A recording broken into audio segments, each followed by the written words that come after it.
It's a great pleasure to be in Nadi today to, of course, celebrate Senior Citizen Day with you, as well as the Festival of Eid.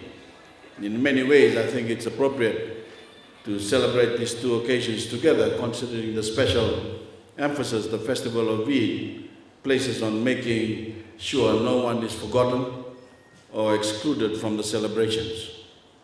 This is certainly an important lesson that we can adopt in our national life, especially when it comes to the elderly and the disabled, those who many consider to be on the periphery of society.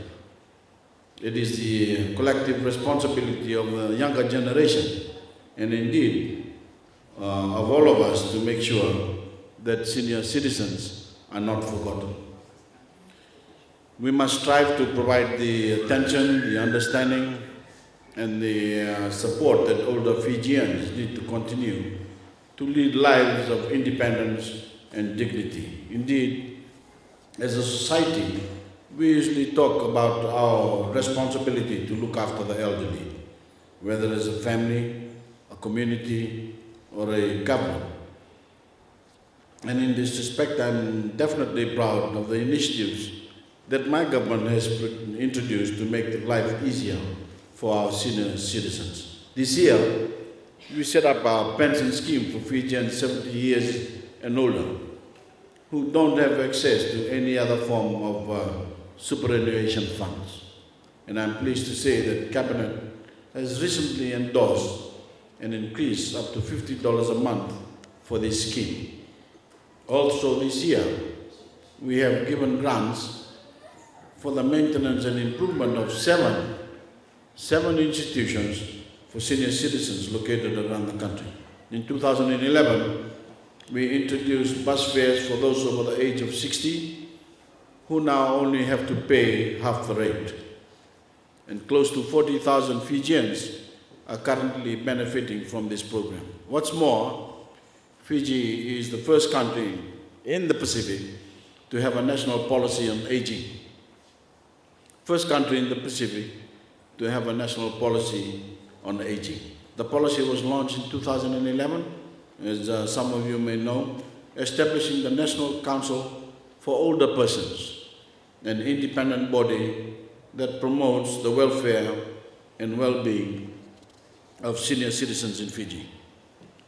However, while there is no doubt that these are important programs and initiatives today, rather than talking about what we are doing for our senior citizens, I want to talk instead about what they can do for Fiji.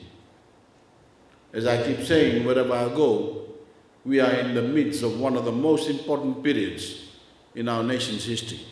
In less than 50 days, Fiji heads to the polls to vote in the very first truly democratic elections we've ever had. And the stakes can't be higher. Fijians will have to choose between competing visions for the future, whether to retreat to the fears and divisions of the past or to embrace a united and prosperous future for all.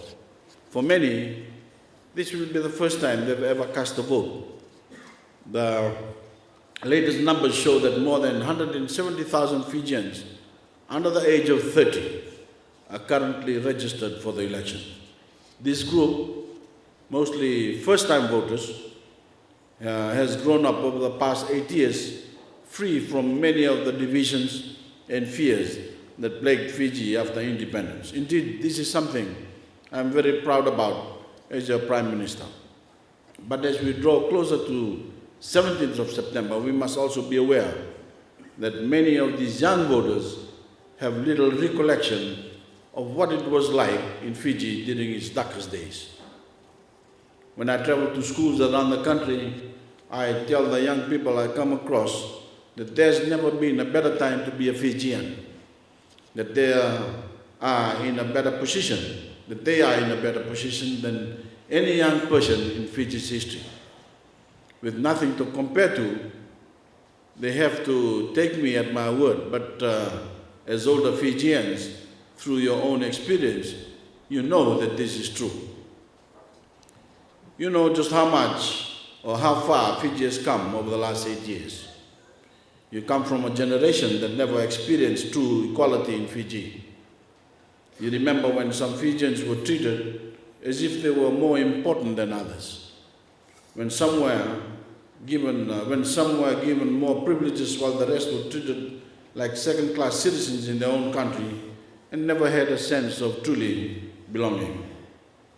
You all remember the uncertainty, the heartbreak and anger that dominated that period in our history. And you remember the honest, hard-working people who had contributed so much to our nation, who simply lost faith and left Fiji in search of equal lands where they could be recognized as equals for their contribution to national life. After the coups of 1987 and 2000, there was a mass exodus from Fiji of tens of thousands of our best and brightest people.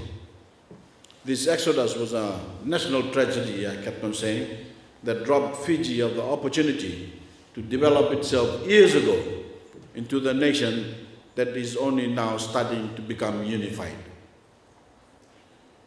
Proud with a keen sense of purpose and punching above its weight in our region and in the world.